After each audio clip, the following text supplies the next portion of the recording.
So we started off with white Burgundy, but next we're going to move on to red Burgundy. So red Burgundy is the home of the Pinot Noir grape, and this is a really interesting tasting because Burgundy is known for producing a certain style of Pinot Noir, which some people say has not been replicated across the world. And there's a lot of criticism, especially of New World Pinot Noir. And that criticism is that it doesn't achieve this savoury, umami flavour which we get in Burgundy. The conditions are just right. The winemakers have been there for thousands of years, passing their knowledge down. It's known as a really tricky grape to grow. Sometimes some wine growers referred it to me as the devil's grape because you've got to get it perfect or you get a very poor quality Pinot Noir. It's quite simple. Over from Australia, we're going to move to Tasmania. Now, there are a few regions in the world which I think achieve really good quality Pinot Noir.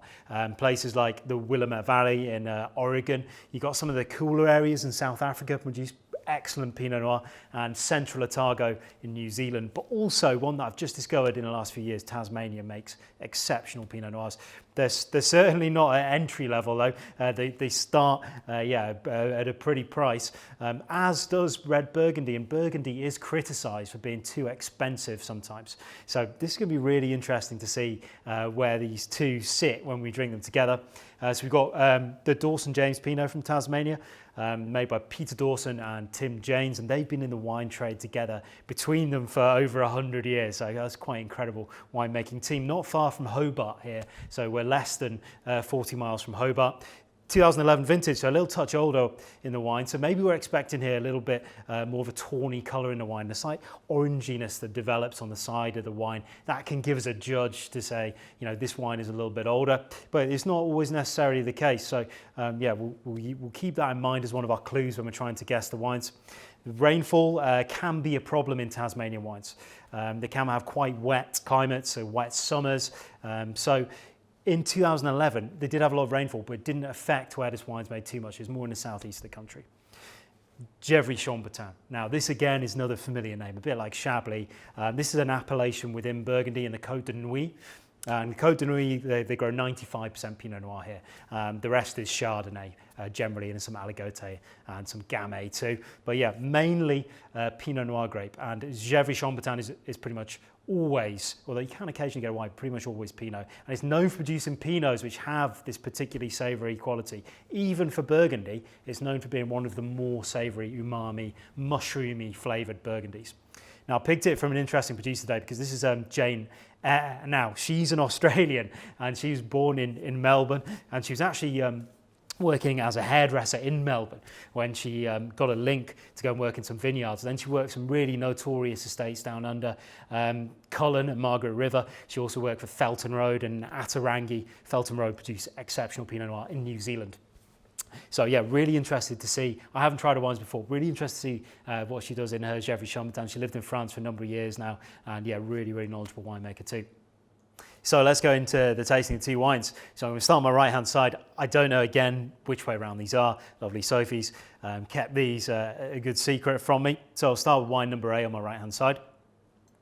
I'm just noticing, actually, as we look at the wines, that we've got a slightly lighter colour on the left, slightly less depth, maybe slightly orangey around the ring. That's maybe telling me this is potentially the Dawson James, because you've got wine here that's 6 years older than the Gevrey Schomburton from Jane Eyre, but not going to let that completely guide me because it could throw me off.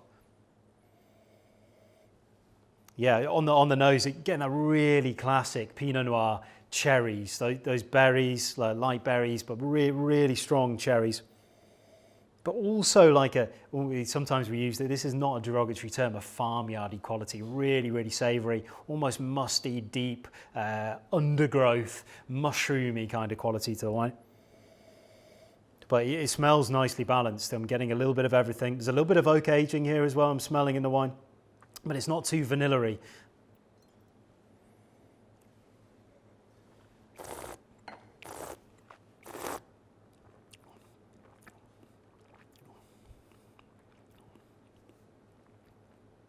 Yeah, it is very nice wine. And like I say, you get a little bit of everything, plenty of cherry. It's quite young, it's 17. 17's, yeah, pretty good year. They've had a pretty good run of years for Pinot Noir. So I think it's about an 8 out of 10 vintage.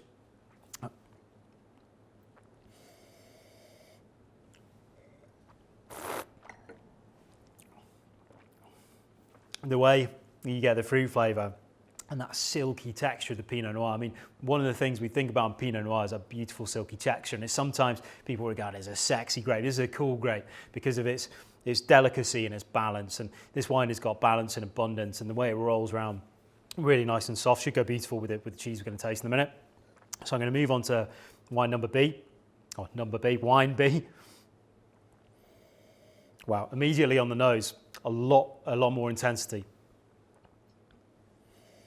When I talk about intensity, that's the strength of the flavour on the nose.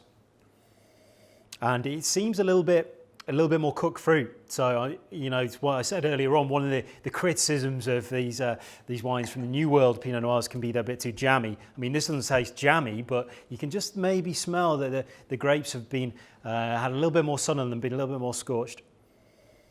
It still smells pretty good.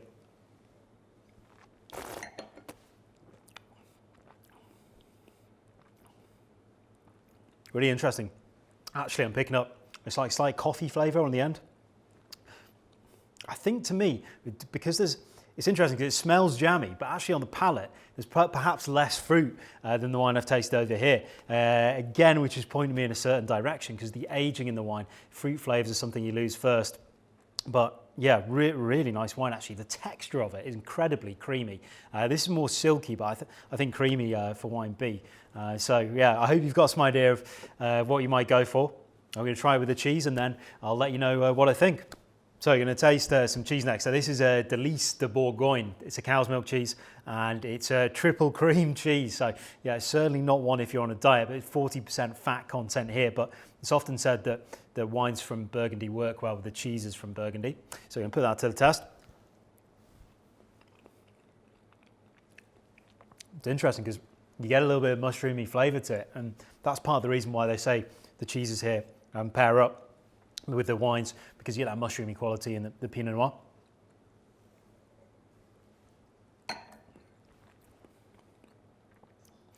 Amazing. When you taste the wine afterwards, I mean, the mushroom flavour just multiplied by 1,000. It's like eating raw shiitakes or something. Really nice, actually.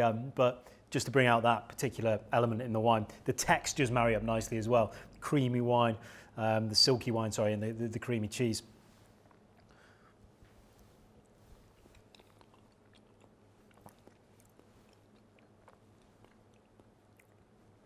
I just have to say it's a lovely cheese. I mean, you could eat rather a lot of it, I think.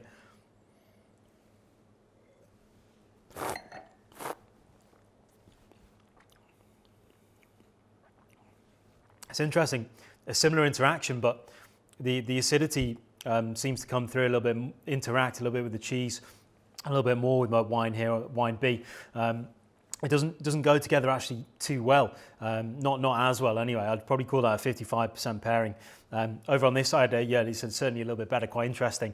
About 65% pairing I'm going to give it for wine number A. So next up, I'm going to reveal my guess for the Pinot Noirs and see, we'll find out which one was which one was French and Australian. And then after that, we're going to move on to those two hopefully exceptional Cabernet Sauvignons.